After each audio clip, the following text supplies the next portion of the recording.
Bonjour et bienvenue sur la chaîne AFC News TV. D'après les statistiques de cette chaîne, plus de 74% de personnes regardent nos vidéos sans être abonnées à la chaîne. Alors, si toi qui regardes cette vidéo, tu te trouves dans ce cas, n'hésite pas de t'abonner à la chaîne. Cela ne te coûtera rien, mais aidera notre équipe à mieux travailler. Merci. De nouvelles destructions, de nouvelles détonations dans une bande de Gaza désormais en proie à un blocus total. Une nouvelle journée de retranchement dans les foyers, ou pour ceux qui en sont désormais dépourvus, de fuite, avec le nécessaire vital. Aujourd'hui encore, les personnels de cet hôpital tentent de trouver de nouvelles places dans la morgue et tout autour pour déposer les corps. En évidence, en attendant d'éventuelles vérifications d'identité ou reconnaissance par des proches. Justement, cette infirmière sort d'un autre hôpital.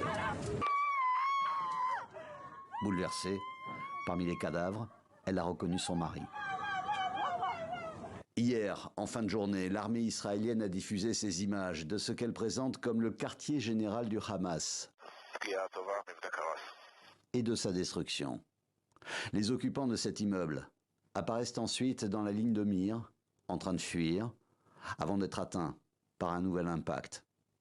Les installations des groupes armés, ce sont les objectifs principaux pour l'artillerie, l'aviation, mais aussi la marine israélienne, dont les navires sont postés au large de Gaza à portée de missiles. Mais les victimes et les destructions sont nombreuses côté civil. Il y a quelques heures, le Hamas a menacé de s'en prendre aux otages israéliens. Nous annonçons que pour chaque attaque contre nos gens qui sont en sécurité dans leur maison, sans avertissement préalable, nous devrons malheureusement exécuter l'un des prisonniers civils ennemis que nous avons en otage. Réponse d'Israël par la voix de son Premier ministre, l'unité de l'État hébreu. Le Hamas est Daesh, et nous le vaincrons, tout comme le monde instruit a vaincu Daesh. J'appelle les dirigeants de l'opposition à former immédiatement un gouvernement d'union nationale d'urgence sans condition préalable.